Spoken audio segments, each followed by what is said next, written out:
disciplina Educação Formal e Não Formal? Espero que você esteja com toda a energia para darmos continuidade à unidade 2, falando dos assuntos que darão continuidade às discussões. Hoje, nós olharemos mais especificamente a ideia de cultura, né? E quando nós pensamos em cultura, nos vem à mente uma infinita gama de concepções, de ideais e assim por diante. No entanto, neste momento, nós vamos direcionar esse olhar para alguns vieses mais específicos. E quais são eles?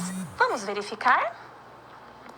Iniciaremos a nossa aula observando a relação entre educação e cultura, considerando aí a pluralidade cultural.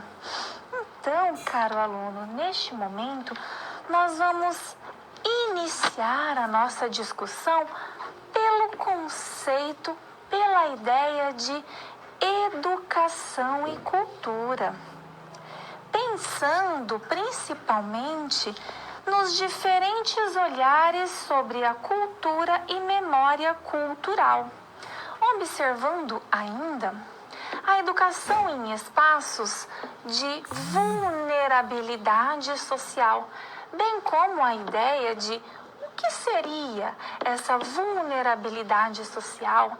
Quem se encaixa nessa ideia de vulnerabilidade social? Quais são as diferenças que nós vemos quando olhamos para esses cenários de vulnerabilidade social? Ainda, caro aluno, veremos acerca da pedagogia social e educação popular, alicerçado ainda na ideia dos movimentos sociais, aqueles que nós relacionamos, que nós associamos à ideia de diferentes linguagens, diferentes aprendizados, quando nós olhamos para a ideia de cultura. Então, caro aluno, o primeiro ponto que eu quero que você observe para contextualizá-lo nesse momento de aula é acerca da ideia de cultura, que vai perpassar ao longo do tópico da aula, certo? Uma vez que nós sabemos que o conceito, a ideia de cultura é muito ampla, é o que nós chamamos de plural. Nesse sentido, nós vamos nos ater às ideias voltadas à cultura em âmbitos sociais, em âmbitos históricos, nos quais os indivíduos pertencem. Assim, olhando então, caro aluno, para todas as discussões que nos levam até o impacto dentro dos processos de ensino, em ambientes formais, a escola, ou ainda ambientes não formais, fora dos muros da escola.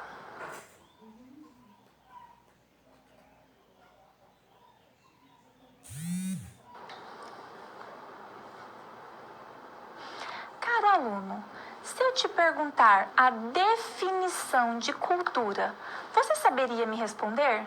Você conseguiria estabelecer uma única definição para a ideia de cultura? Pergunto mais, se eu te questionar acerca dos diferentes vieses envolvidos à ideia de cultura, a que a sua mente remeteria?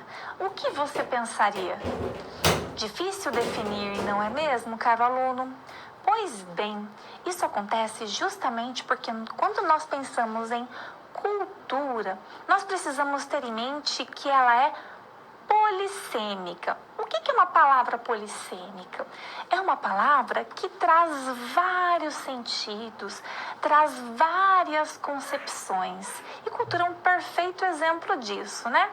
No entanto, para este momento, nós vamos selecionar um viés que vai alicerçar a concepção, a ideia de cultura que nós vamos trabalhar neste momento. Vamos verificar no quadro, então? A ideia de cultura, ela se alicerça em uma ideia básica. E neste momento nós vamos nos respaldar no viés antropológico e sociológico, que diz respeito ao modo de vida. Então aqui nós vamos pensar em cultura como um modo de vida global, de determinado povo ou de algum grupo social. Então, nas palavras de Gomes, nós podemos verificar que a ideia de cultura contribui para regular e padronizar hábitos, atitudes e emoções, perpetuando-se por meio da comunicação oral. E por que a gente traz aqui a ideia de comunicação oral? Porque é ela que vai se responsabilizar por carregar as características, por carregar as informações, ok? Então, é fundamental para a construção de uma identidade, conhecer o passado e sentir-se parte dele. Ou seja, quando nós pensamos aqui na ideia de sentir-se parte dele, nós podemos associar aos valores, crenças, hábitos socialmente construídos, transmitidos e aprendidos. E todos esses vieses, eles trazem a ideia, eles associam a ideia de pertencimento. Então, quando nós pensamos em cultura, automaticamente nós podemos associar a ideia de pertencimento a um ideal, a uma crença, a um conjunto de ideias, de valores e assim por diante. Mas a cultura não é só isso, temos mais conceitos. Vamos verificar então? O conceito de cultura social se manifesta por meio da linguagem e do trabalho intelectual em diferentes contextos, em diferentes vieses. Nós podemos destacar aqui o cinema, capoeira, teatro, pintura, literatura de cordel, grafite, hip hop, festa junina, etc, etc, etc. Ou seja, se materializa por meio de estilo, tradição, religião, vestimenta, culinária, literatura. Nós podemos perceber que há diferentes linguagens, há uma infinidade de expressões linguísticas, artísticas, de comportamento, de hábito, que transmitem e que ilustram essa ideia de cultura.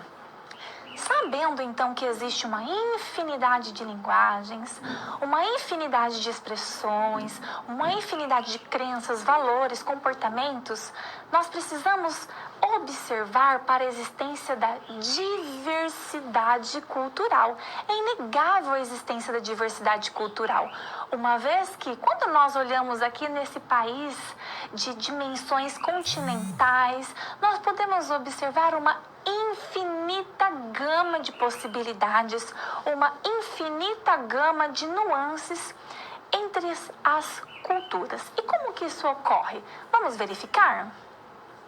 No Brasil, nós identificamos, nós observamos múltiplas manifestações culturais, que é o que nós chamamos de pluralidade cultural, né? Pluralidade vem de plural, ou seja, muitos.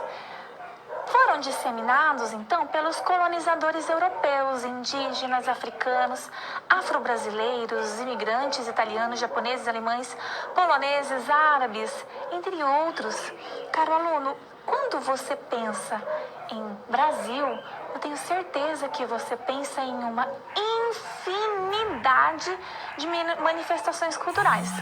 Aí na sua região, aí na sua cidade, quais são as manifestações culturais que você conhece? Quais são as expressões culturais que você se lembra? Eu tenho certeza que você vai se lembrar de uma infinidade. E é justamente essa pluralidade que é importante nós destacarmos no cenário nacional. Porque quando nós pensamos justamente nesse país vasto, de dimensões continentais, nós precisamos ainda resgatar o panorama histórico que foi alimentado, que foi associado de várias formas, uma miscigenação étnica e cultural muito enraizada, muito forte. Então, quando nós olhamos para as regiões do país, quando nós olhamos para cada parte, nós podemos pensar em infinitas possibilidades. E quais são essas? Vamos verificar no quadro? Por exemplo, nós podemos observar na região norte. Se você é da região norte, provavelmente já vem várias ideias à sua mente. Não é mesmo, caro aluno? Por exemplo, nós podemos falar da festa do Círio de Nazaré, em Belém. E no Amazonas, o festival, por exemplo, de Parintins, que é uma expressão cultural muito rica. Não é mesmo? Também conhecido como Bumba Meu Boi, temos também, na região Nordeste, uma ampla, uma riquíssima extensão cultural, como, por exemplo, o que nós podemos chamar de maracatu. Se você é do Nordeste, com certeza você conhece.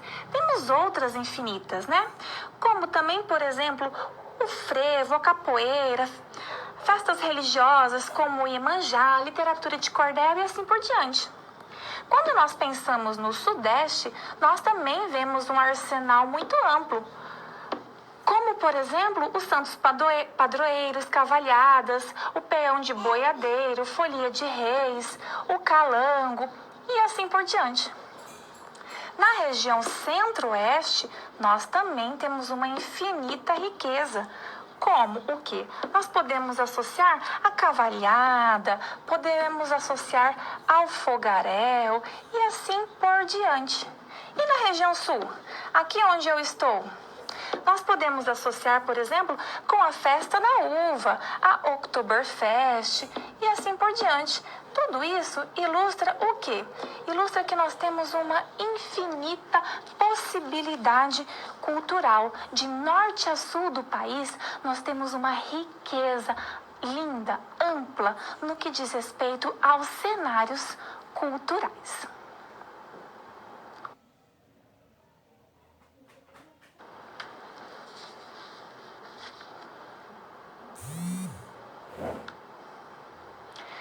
Quando você pensa em representações culturais, o que te vem à mente?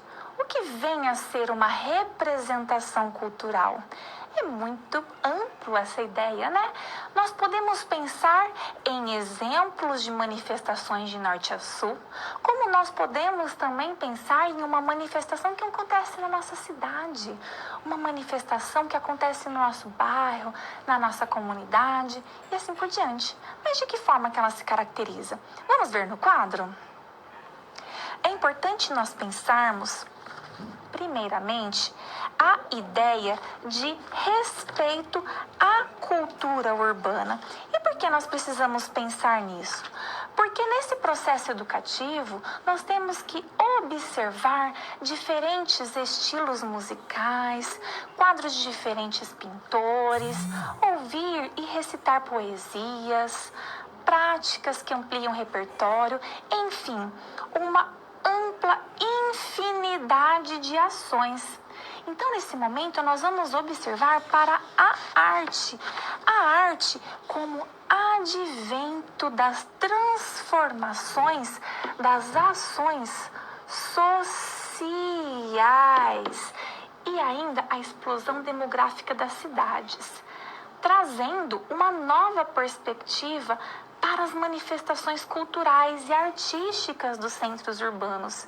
Então, quando nós pensamos na cultura urbana, nós temos características bem específicas, características essas que enriquecem o repertório artístico, o repertório cultural e assim por diante.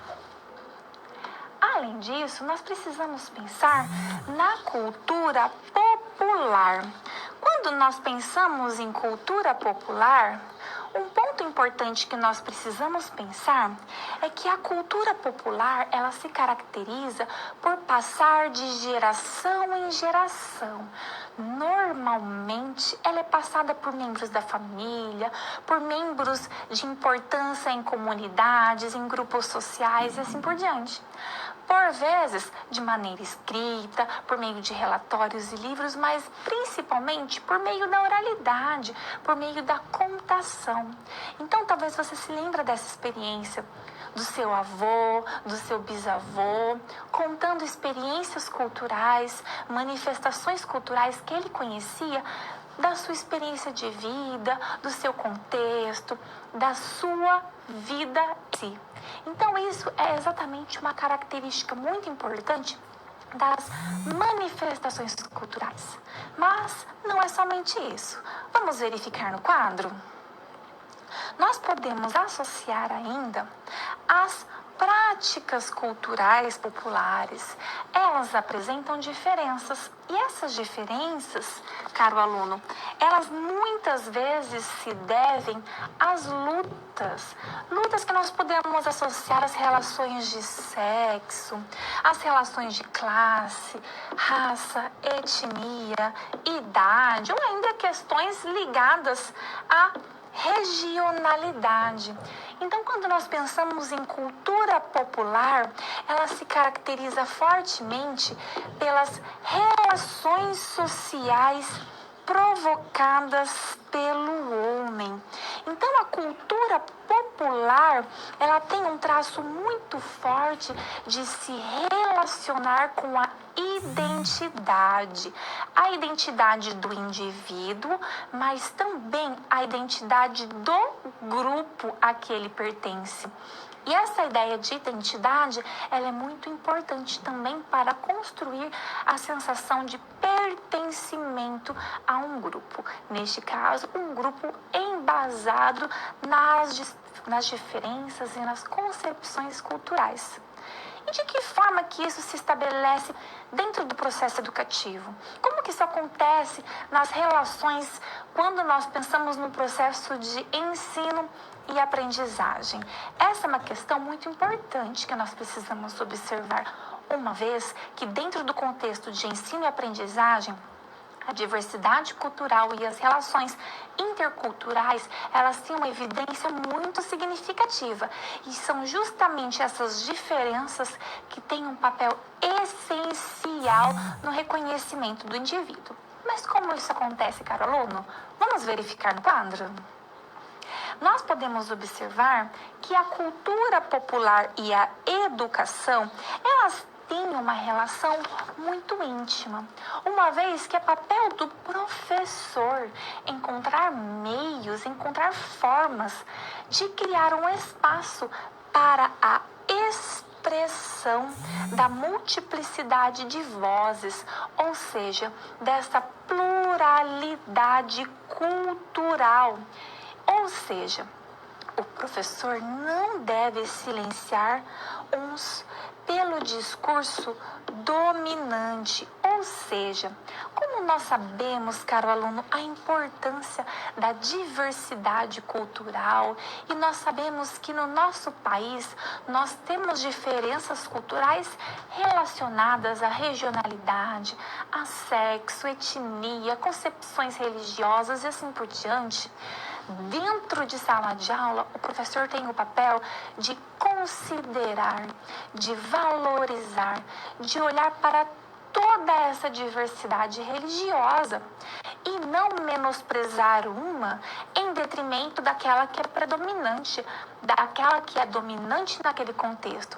Muito pelo contrário, caro aluno, é nossa responsabilidade garantir que o nosso aluno, garantir que o nosso grupo de alunos tenha contato, conheça a diversidade cultural, essa característica, ou melhor, essa riqueza nacional que nós temos orgulho de ostentar, pensando que de norte a sul nós temos uma infinita diversidade cultural e é papel do professor garantir que toda essa pluralidade, toda essa multiplicidade cultural alcance a todos em ambiente escolar.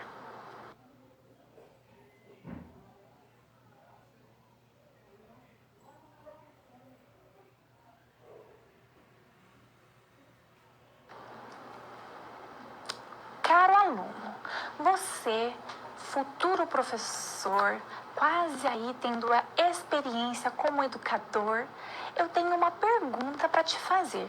Você se imagina atuando, tendo a responsabilidade de atuar em um cenário cujos alunos, cujos indivíduos estão em um cenário de vulnerabilidade social? Ou melhor, considerando esse cenário em que você vai atuar ali, como é que você vai atuar? O que é o papel do educador? O que o professor deve fazer? Esses questionamentos são muito comuns e eles são alimentados por diferentes óticas e ainda por diferentes concepções, pois muito se discute acerca de qual é o papel do educador frente a esses cenários múltiplos de vulnerabilidade social. Então, o que é que nós temos que fazer? Vamos verificar no quadro. Quando nós pensamos na educação em ambientes de vulnerabilidade social, nós podemos pensar que o processo educativo, ele é visto como uma ferramenta. E ele pode atuar também como uma ferramenta de combate à desigualdade. Vejamos aqui, por quê? A educação visa, então, promover mudanças qualitativas no processo de construção da identidade. Além disso, o trabalho com crianças de rua, ou seja, um grupo aqui significativo de indivíduos em situação de vulnerabilidade social. Esse trabalho sugere mudança de conduta ou alteração da realidade social. Ainda, a construção de valores, atitudes, percepções, representações mentais, socialização, que viabiliza transformações que ajudam a ressignificar a vida. Então, caro aluno, diante desse cenário, diante desse contexto, eu quero te perguntar: a escola, o ambiente escolar ou o processo educativo, ele pode atuar na manutenção ou na reprodução da desigualdade social? Essa é uma pergunta que nós precisamos verificar. Ou o processo educativo vai atuar como uma ferramenta para minimizar os processos de desigualdade e de vulnerabilidade social? Essa dualidade, ela é muito marcada dentro e fora da escola, considerando todos os processos educativos, uma vez que há muitos grupos de vulnerabilidade social. Mas, entre tantos esses grupos que existem, nós podemos destacar dois grupos que são muito recorrentes quando nós olhamos para o âmbito educacional, que são as crianças ou os indivíduos que são moradores de rua ou ainda os jovens infratores, né? E como lidar diante dessas situações? Vamos verificar no quadro? Quando nós pensamos na vulnerabilidade social, nós precisamos pensar primeiramente em o que é a vulnerabilidade social, né? A vulnerabilidade social, ela se relaciona com a perda da representatividade na sociedade e a dependência do auxílio de terceiros. Esses terceiros podem ser Estado, podem ser desconhecidos, familiares e assim por diante. Então, ainda se estabelece a relação entre educação e vulnerabilidade, expressa por meio da deficiência educacional, que conduz à exclusão. E como que nós consideramos o indivíduo? Como que nós observamos essa vulnerabilidade social?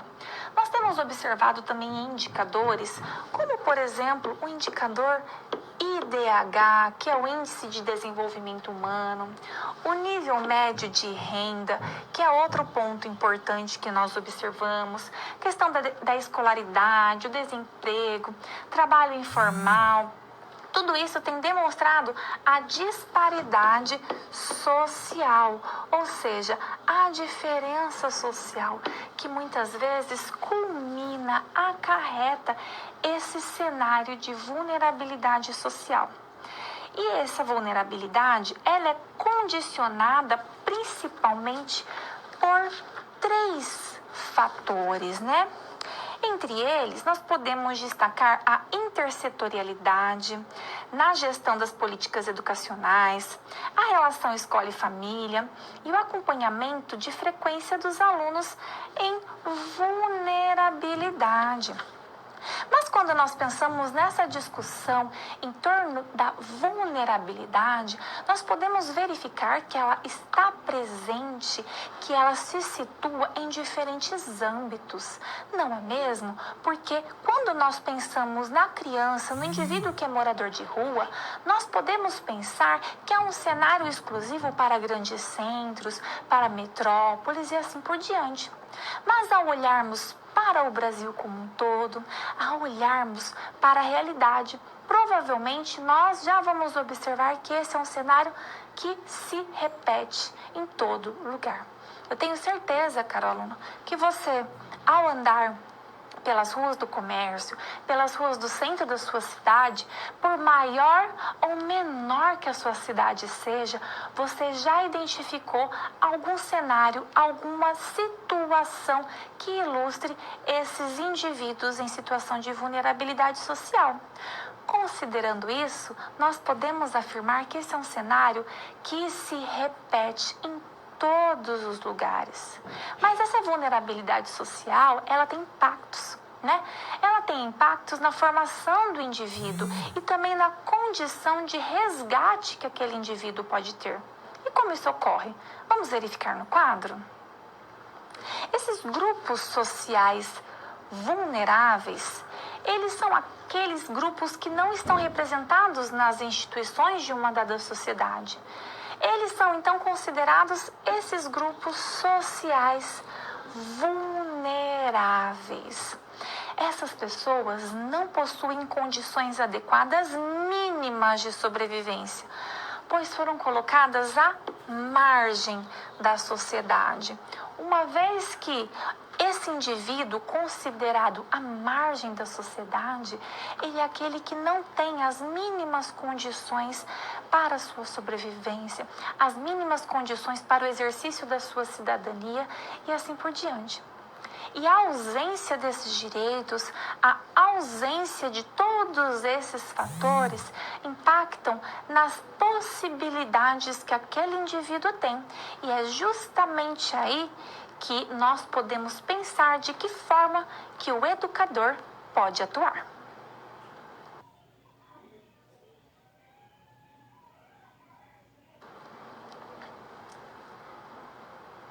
Caro aluno, você está preparado para verificar a primeira situação problema? Vamos verificar no quadro? Situação problema 1. Vamos ver. A ideia de cultura relaciona-se à questão de identidade dos indivíduos. Então, nós podemos associar cultura aqui com identidade. Em um ambiente escolar, perpassam várias culturas e identidades diferentes. Considerando essa pluralidade, considerando essa diversidade, como o professor deve selecionar qual direcionamento tomar? Ou seja, aluno, dentro de um cenário plural, que nós sabemos que a sala de aula ela costuma ser um cenário bastante plural, né? Em que há uma diversidade cultural, identidades diferentes, tantas pessoas tão diferentes. Como é que o aluno, como é que o indivíduo deve se portar? E mais, como é que o professor, como é que o educador deve lidar com este cenário? Bom, é um questionamento polêmico, então eu espero que você analise aí, reflita um pouquinho e já já voltamos para conversar a respeito.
E aí, caro aluno, deu tempo de pensar um pouquinho?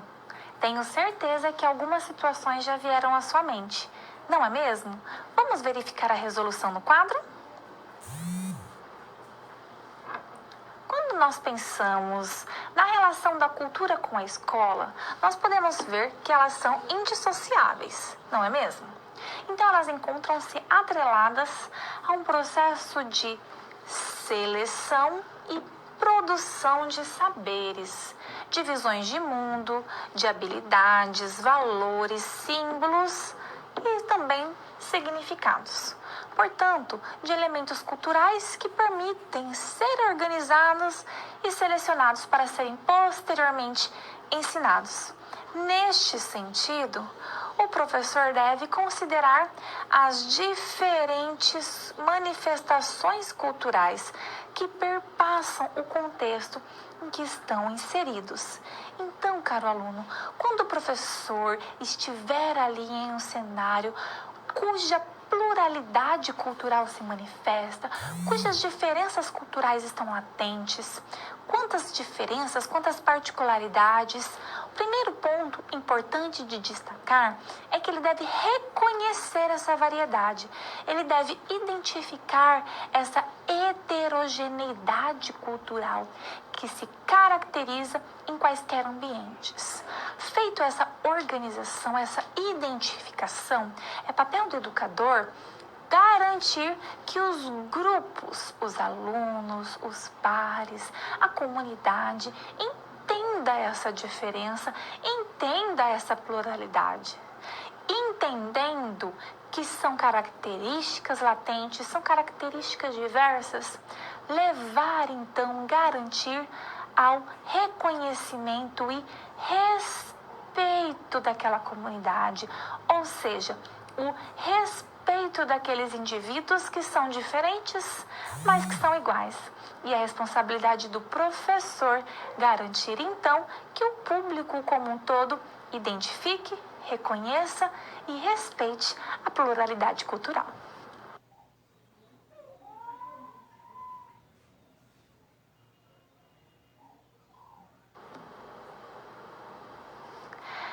Caro aluno, então neste momento nós iniciamos um momento de interação e para isso eu trouxe um questionamento para você. Vamos verificar no quadro? Qual relação os alunos podem fazer entre a sala de aula e a vida cotidiana? Então, aluno, neste momento eu quero que você reflita sobre essa relação que o aluno, o seu aluno enquanto educador, poderá estabelecer entre o cenário escolar, entre os saberes localizados dentro dos muros da escola e a vida cotidiana, a vida do seu público-alvo, a vida do seu aluno e o cenário em que ele está inserido.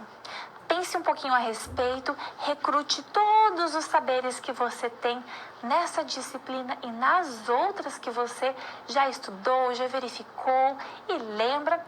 E também verifique as suas experiências enquanto professor em formação.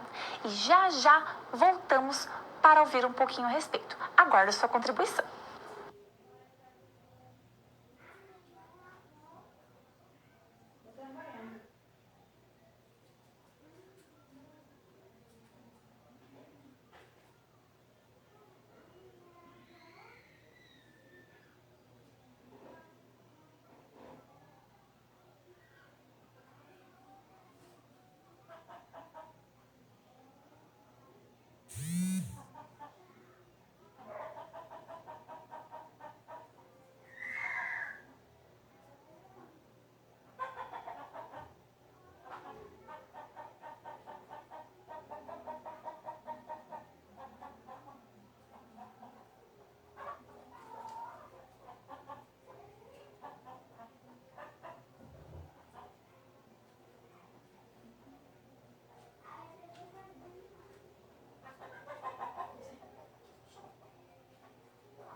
Caro aluno, que bom ver a sua participação num diálogo tão importante e também polêmico, não é mesmo?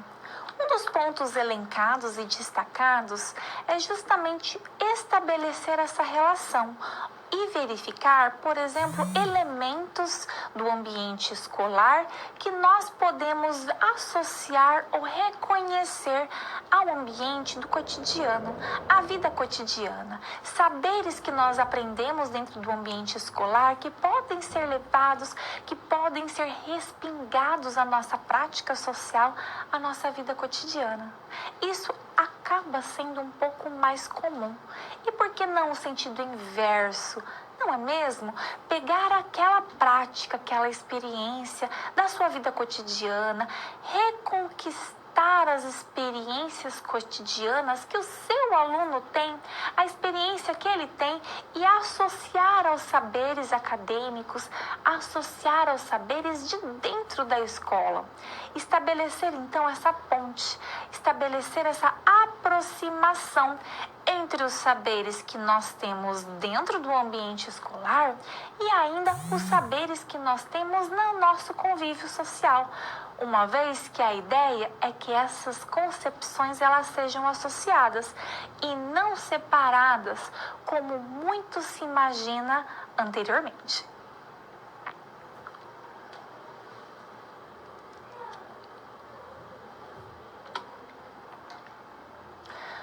Você sabe quais são os grupos sociais vulneráveis?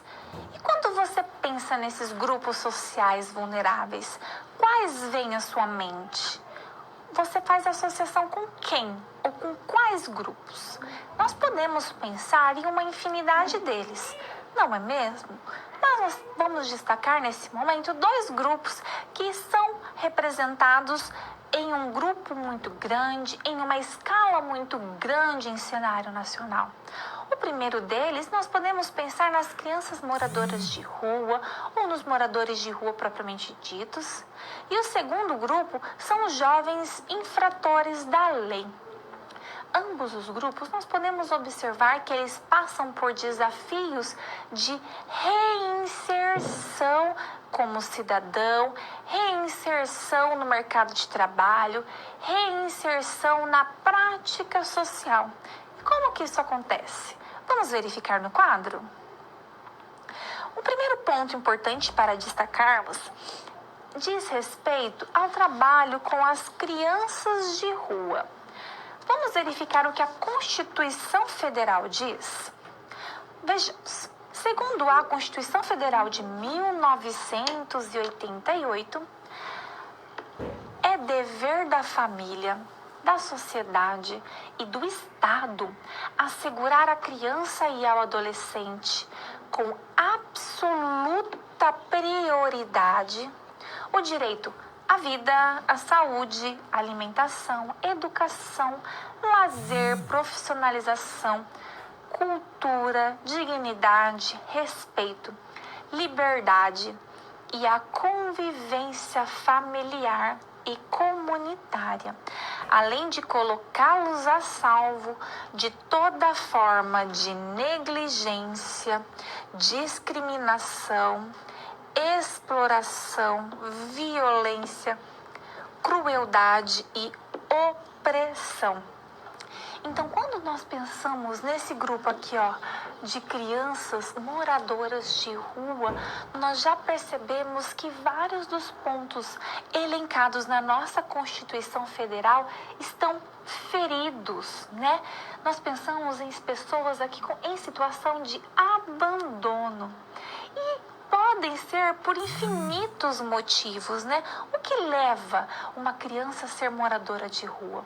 Nós podemos pensar em uma infinidade de possibilidades.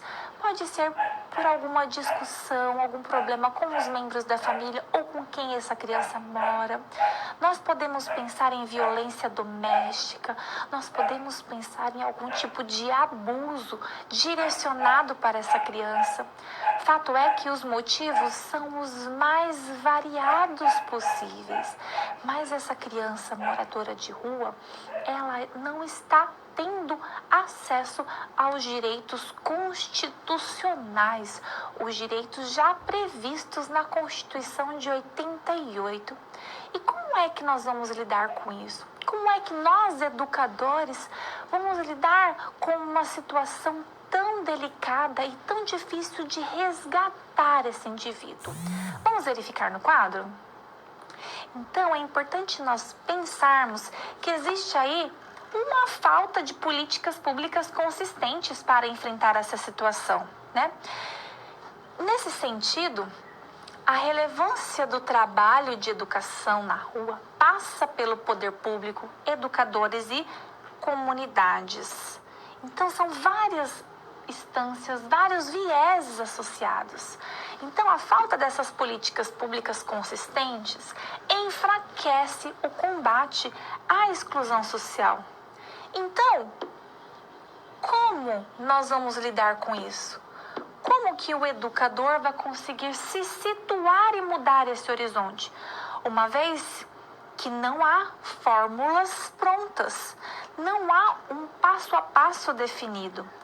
Mas nós podemos pensar no desenvolvimento de atividades educativas, nós precisamos pensar em atividades bem planejadas, tendo consciência da realidade em que o indivíduo está inserido, tendo consciência do cenário em que ele está inserido, entendendo aquele cenário, entendendo o que levou aquele indivíduo àquela situação de abandono, àquela situação de vulnerabilidade social. É possível, então, individualmente, traçar estratégias, traçar um planejamento para o resgate daquele indivíduo.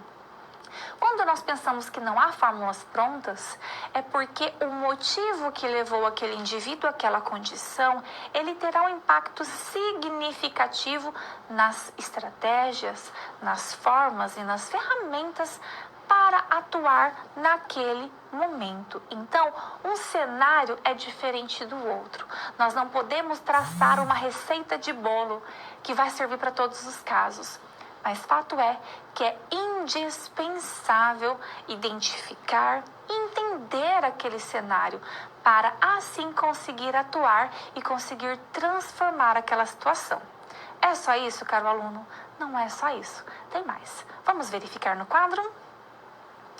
Então, nós temos ainda o cenário do trabalho com adolescentes em conflito com a lei. Esse cenário, ele é muito abrangente, porque quando nós olhamos para a legislação brasileira, nós podemos verificar que ela não tem conseguido minimizar a criminalidade infantil e juvenil, educar o jovem infrator e promover e garantir a sua participação social. Então, há uma crescente taxa de atos infracionais promovidos e acometidos por esses adolescentes. E de que se trata? Trata-se de condutas descritas como crimes ou contravenções penais que são penalizadas com a lei, conforme o sistema jurídico. Um ponto importante que nós podemos verificar são as medidas socioeducativas, né? Dependendo da idade e daquilo que o indivíduo acometeu, há formas de punição, há formas de correção, né? Como advertência, reparo do erro, prestação de serviço à comunidade, liberdade assistida ou ainda a internação. Então, aluno, nesse momento eu faço questão de destacar para você uma brecha que existe entre o punir e o educar.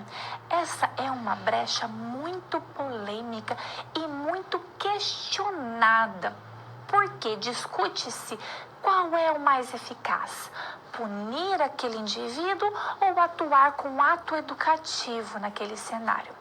Diante desse contexto, é válido pensarmos principalmente na nossa ação, no que nós como educadores podemos fazer. pensando em estratégias criativas, pensando em ações sociais que consigam possibilitar o resgate desse indivíduo à sociedade, o resgate desse indivíduo que por vezes cometeu algum ato infracional, mas que pode ser resgatado e pode mudar o trajeto da sua história.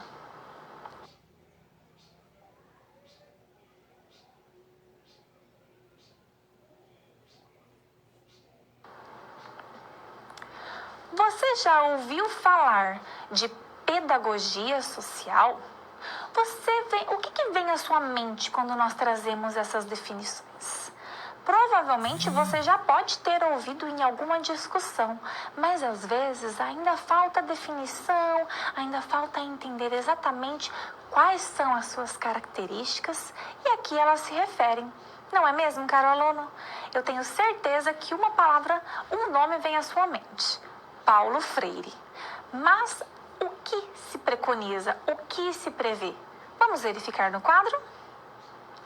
Quando nós pensamos em pedagogia social, nós precisamos necessariamente pensar na esfera em que ela se insere. Quando nós olhamos para o nome social, automaticamente nós podemos perceber que ela vai atuar ali na comunidade, na sociedade.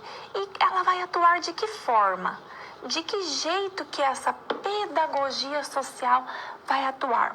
Ela objetiva a resolução de problemas, carências dos grupos marginalizados, no intuito de prevenir problemas maiores e garantir, então, o acesso desses indivíduos aos direitos sociais, aos direitos de todo indivíduo, promovendo o desenvolvimento comunitário e processos de socialização. Então, quando nós pensamos na pedagogia social, nós pensamos que se trata de um trabalho realizado com a finalidade de politização, conscientização e reflexão sobre conteúdos e estratégias educativas capazes de promover mudança de atitudes dos envolvidos no processo. Então, nós pensamos justamente que o trabalho ele não se resume ao sujeito. Vai envolver aí o núcleo familiar e a comunidade em que se relaciona, tendo principalmente dois objetivos: a socialização do sujeito, do indivíduo, e um trabalho social com enfoque pedagógico, pensando justamente em uma equipe multidisciplinar. Então, quando nós pensamos na pedagogia social, nós precisamos pensar que ela se insere em ambientes, em contextos cujos indivíduos precisam de uma assessoria maior, precisam de uma colaboração, uma vez que, por vezes, eles não têm acesso a todos os bens culturais, a todos os bens sociais e assim por diante. Essa pedagogia social, ela se insere nesse meio, ela se insere nesse contexto, no intuito de promover uma transformação social, pensando naquele indivíduo que está inserido ali, mas não somente no indivíduo, como em todo o entorno dele, na sua família, nos grupos sociais aos quais ele se relaciona, nos indivíduos com os quais ele se relaciona e assim por diante. Então, a pedagogia social, ela atua nas demandas, atua nas necessidades que o cenário, que o contexto e que os indivíduos têm. Vamos voltar ao quadro? Então, dentro da pedagogia social, nós podemos pensar em um ponto que é a educação popular. A educação popular auxilia na emancipação da classe oprimida, dando capacidade crítica e possibilidade de transformação social. Dentro desse modelo, dentro da educação popular, nós podemos destacar a concepção de EJA, que é a educação de jovens e adultos. Então, desde a alfabetização, indica a possibilidade de caráter transformador e formação política para a classe trabalhadora. Então, essa educação popular, ela tem como intuito atuar na esfera que tem menos acesso, promovendo então a associação de saberes, o aprendizado de discussões que possibilitam a emancipação do indivíduo. E um ponto muito importante na emancipação desse indivíduo é o primeiro passo, é o acesso à alfabetização, pois nós sabemos que o indivíduo alfabetizado tem muito mais facilidade, tem muito mais acesso aos diferentes saberes, ele tem muito mais autonomia para conseguir alcançar saberes e conhecimentos. Nesse sentido, eu destaco para você, caro aluno, um grande nome que eu tenho certeza que você já conhece, que é Paulo Freire. Paulo Freire se destaca nesses processos educativos cujo objetivo é resgatar o indivíduo promovendo a sua emancipação. Voltamos ao quadro? Paulo Freire, então, é um educador brasileiro que criou um método inovador de alfabetização, voltado para adultos, né? Esse método, ele é muito importante aqui no Brasil, né, em todo o território nacional, e mais do que isso, ele é reconhecido e utilizado em todo o globo terrestre. Essa metodologia, ela incentiva o sujeito a ser capaz de reconhecer e questionar os problemas sociais com os quais convive, associado à ideia de prática de dominação e opressão. Então, Paulo Freire diz que ele objetivava não só transformar o indivíduo em leitor de livros, mas leitor de mundo. Para Paulo Freire, é fundamental que os alunos se reconheçam sujeitos históricos sociais capazes de transformar a realidade. Para Paulo Freire, trata-se de autorreconhecer e reconhecer os problemas. O método de Paulo Freire diz que a leitura de mundo precede a leitura da palavra. Nesse sentido, ele considera alguns pontos importantes, como considerar o universo vocabular, os temas, todos os conteúdos voltados ao cenário, voltados ao indivíduo, ou seja, não mais utilizar elementos fora da realidade do cenário daquele indivíduo, mas trazer palavras, trazer a cultura que aquele indivíduo está inserido e assim garantir que ele seja capaz de ter um olhar reflexivo e crítico para a sociedade em que ele se insere.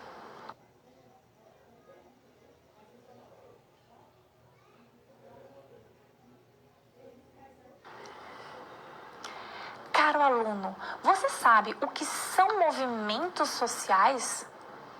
Do que será que se trata? Quando eu falo movimentos sociais, vem algum à sua mente?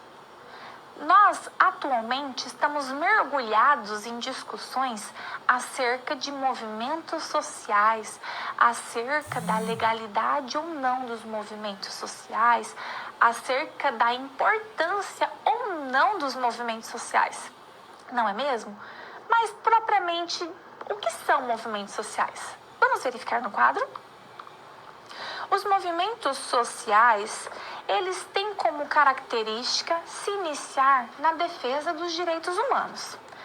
E eles se inserem em uma história de luta conflituosa e resistência, organizada por minorias que buscam de maneira incessante tornarem-se visíveis à sociedade. Então, essas minorias, que podem ser estruturadas por movimentos étnicos raciais, movimentos sexuais, de gênero e etc, eles têm, entre eles, a característica de serem considerados minorias. E eles apresentam, entre eles, uma solidariedade mútua, justamente por estarem ali sofrendo e passarem pelas mesmas situações. ok? Então, eles se estabelecem em uma zona de conflito. Os movimentos sociais, eles sempre se inserem em zonas de conflito entre a classe dominante e a classe dominada, envolvendo dinâmicas econômicas, culturais, políticas e sociais. Esses movimentos sofrem críticas que criminalizam a luta em busca dos direitos. Mas é importante que esses movimentos, eles se iniciam a partir da tomada de consciência. Como assim tomada de consciência? Esses movimentos, eles se iniciam a partir do momento que o indivíduo se reconhece como uma minoria, o indivíduo se reconhece pertencendo a um grupo, uma identidade, e ele reconhece que ele tem direitos, que ele reconhece que ele tem direitos estabelecidos pela Constituição Federal e ainda, às vezes, direitos que não estão sendo efetivamente realizados e garantidos. Então, a partir dessa tomada de consciência da onde eles se inserem, do meio em que eles se inserem, esses movimentos sociais, eles se criam, ganham força e ganham poder dentro da sociedade.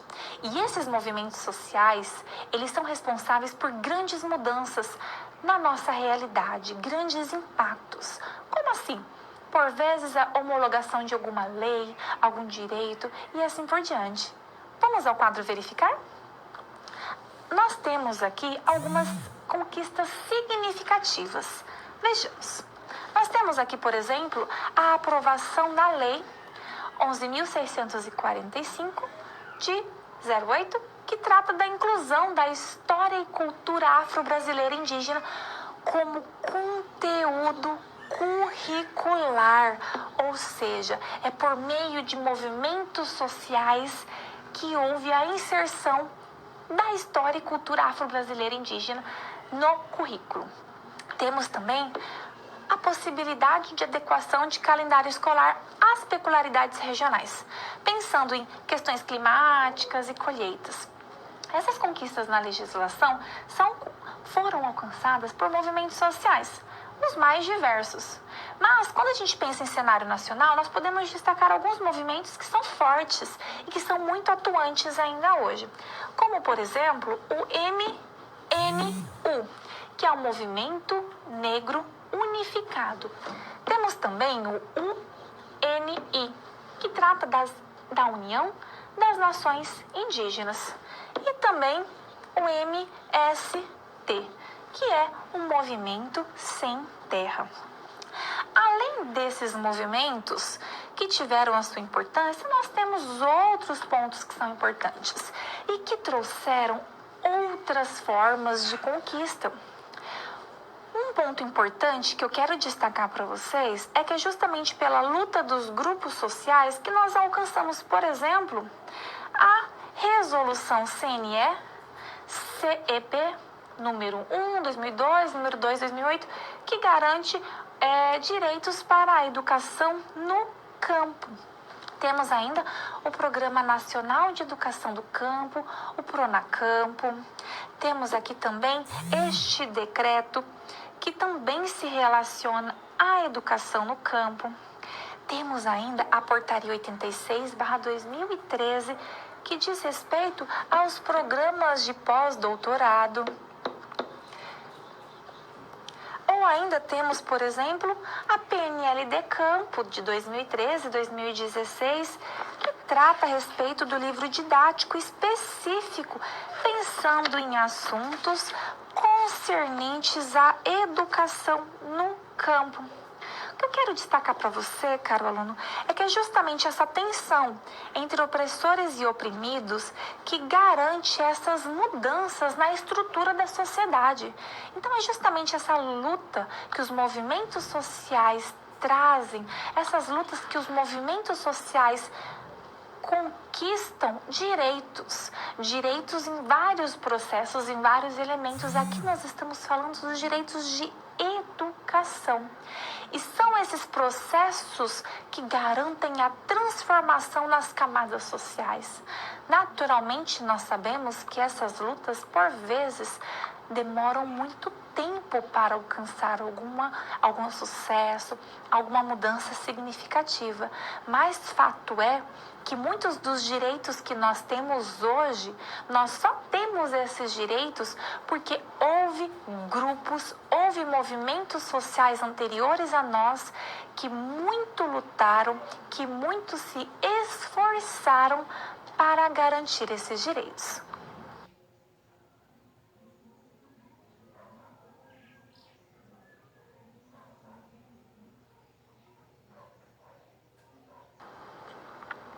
Caro aluno, você está preparado para a situação problema número 2? Essa situação problema, ela traz um assunto muito polêmico e que poderia acontecer em qualquer campo dentro do nosso país. Vamos verificar no quadro? A maioria de crianças e adolescentes em situação de vulnerabilidade social tem origem em famílias de menor poder aquisitivo. Sendo assim, são mais afetadas pela miséria e privação, tornando-se mais vulneráveis à fragilização de vínculos familiares e comunitários. Diante desse cenário, vamos verificar cadeias públicas, penitenciárias, colônias agrícolas, hospitais de custódia, tratamento psiquiátrico são utilizados pela justiça para alojar quem é preso, independentemente de ser provisório, condenado ou submetidos à medida de segurança. Trata-se de uma premissa de isolamento para posterior retorno à sociedade regenerado. Nesse sentido, caro aluno, como as práticas educativas podem transformar esse cenário? Então, aqui neste momento, nós pensamos naquela dualidade de punição e educação. Dentre essas duas pontas, nós temos ali uma brecha que pode garantir, que pode possibilitar uma reflexão, uma associação de saberes. Então, como é que essa situação pode ser estabelecida? Pense aí, eu aguardo a sua contribuição e já já voltamos para conversar.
Olá, caro aluno. Deu tempo de pensar um pouquinho? Tenho certeza que sim. Vamos verificar a resolução e, para iniciar, eu quero compartilhar uma das contribuições, que diz respeito ao fato de resgatar a identidade e ainda garantir que o indivíduo se torne crítico. E é justamente nesse cenário que é importante nós pensarmos, pois garantindo essa criticidade do indivíduo, é possível que ele se identifique e que ele se localize dentro do cenário. Vamos verificar no quadro? Então, além disso, nós podemos também fomentar trabalhos educativos em espaços de vulnerabilidade social, considerando então moradores de rua e ainda os indivíduos marginalizados. Nesse sentido, nós podemos ensinar ofícios, nós podemos ensinar trabalhos específicos e ainda trabalhar questões de identidade social, promovendo ainda que este indivíduo reconheça-se dentro de um grupo, reconheça-se como pertencente a uma determinada capacidade, a um determinado conjunto de indivíduos.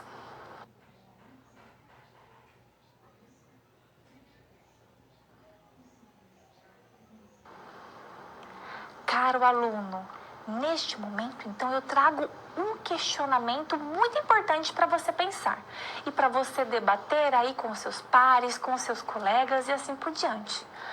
Como é possível e como se estabelece a relação entre a educação e os movimentos sociais, sabendo que ambos têm um impacto muito importante em todos os alinhamentos, em todas as promoções e manutenções sociais. Como se estabelecem essa relação? Pense aí e envie as suas contribuições que eu quero verificar. Já voltamos.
Deu tempo de pensar um pouquinho aí? Eu tenho certeza que você conseguiu pensar em vários momentos em que educação e os movimentos sociais, eles se esbarram, eles se coincidem. Porque quando nós pensamos na ideia, na concepção de educação no seu sentido amplo, que é o processo de aprender em diferentes esferas, em diferentes âmbitos, mesmo fora do ambiente escolar, nós podemos associar imediatamente aos movimentos sociais, uma vez que o indivíduo, estando inserido ali dentro daquele movimento, inserido ali dentro daquela prática, ele vai alcançar diferentes saberes, promovendo assim a sua aprendizagem nesse sentido e garantindo então o desenvolvimento da sua educação. Mas nós podemos pensar no caminho inverso, nós podemos pensar também na importância de reconhecer esses movimentos sociais, de conhecer, identificar, entender esses movimentos sociais dentro do processo educativo. Ou seja, dentro de uma educação formal, dentro da escola, identificar e garantir que o nosso aluno, garantir que o nosso público reconheça a importância dos movimentos sociais para as conquistas que nós temos hoje. Então, aluno, na aula de hoje, nós vimos vários pontos muito importantes, não é mesmo? Iniciamos ali a nossa conversa, iniciamos a nossa discussão pensando no conceito de cultura, essa ideia tão abrangente que alcança tantas vertentes diferentes, não é mesmo, caro aluno? Pensando nisso, é que nós associamos e nós identificamos a cultura associada aos vieses sociológicos e antropológicos, que dizem respeito à ideia de identidade, de pertencimento e de reconhecimento do indivíduo dentro do cenário em que ele está inserido. E o que mais que nós verificamos? Vamos ver no quadro? Além disso, nós vemos a ideia de educação em espaços de vulnerabilidade social. E quando nós pensamos nesses espaços de vulnerabilidade social, nós conseguimos associar a vários ambientes, a várias situações, como, por exemplo, os indivíduos moradores de rua, as crianças propriamente dita, ou os jovens, aqueles que cometeram infrações, que se distanciaram e cometeram algo que infringisse a lei. Esses indivíduos ou outros que estão ou que são considerados em vulnerabilidade social, eles precisam ter uma tratativa, ter um alinhamento diferente quando nós pensamos no processo educativo. Porque além de pensar em saberes cognitivos, além de pensar em reconhecer os saberes escolares, é muito importante o ponto do resgate social, do resgate daquele indivíduo. Nesse sentido, nós verificamos a importância da pedagogia social, dessa educação popular, que vai atuar justamente neste grupo. Essas vertentes, elas atuam e elas impactam nas demandas sociais, nos grupos vulneráveis, naqueles indivíduos que demandam, que necessitam maiores colaborações, maiores atendimentos. Seja esse atendimento olhando para o aspecto cultural, para o aspecto social, político, econômico, entre tantos outros. Vamos voltar ao quadro? Além disso, nós vimos também a importância dos movimentos sociais. Os movimentos sociais, que nós sabemos que eles têm um impacto significativo no que diz respeito à promoção e o alcance de direitos que nós temos hoje. Pois bem, nós vimos ali que muitos dos direitos que nós temos hoje, muitas das garantias que nós temos hoje, pensando, por exemplo, na educação do campo, o reconhecimento da cultura afro-brasileira e indígena no currículo escolar, entre tantas outras, foram alcançadas por meio de movimentos sociais, por meio de indivíduos que se desbravaram, que lutaram em busca desses direitos. E é importante que a gente reconheça esses movimentos sociais dentro da sala de aula, dentro do processo educativo, uma vez que essa relação ela é indissociável. Como assim? O movimento social traz, acarreta saberes, garante aprendizados, mas lá dentro do ambiente escolar, nós precisamos reconhecer a importância desses saberes, a importância desses movimentos na garantia desses saberes. Quanta coisa interessante nós vimos hoje, né, aluno? Muitos assuntos polêmicos, muitos assuntos delicados, mas que precisam ser tratados. Eu agradeço você, aluno, que está aqui comigo até agora, assistiu a aula inteirinha, participou, enviou a sua contribuição, porque é isso que faz a diferença na nossa troca, no nosso processo educativo. Eu espero você na próxima. Tchau, tchau!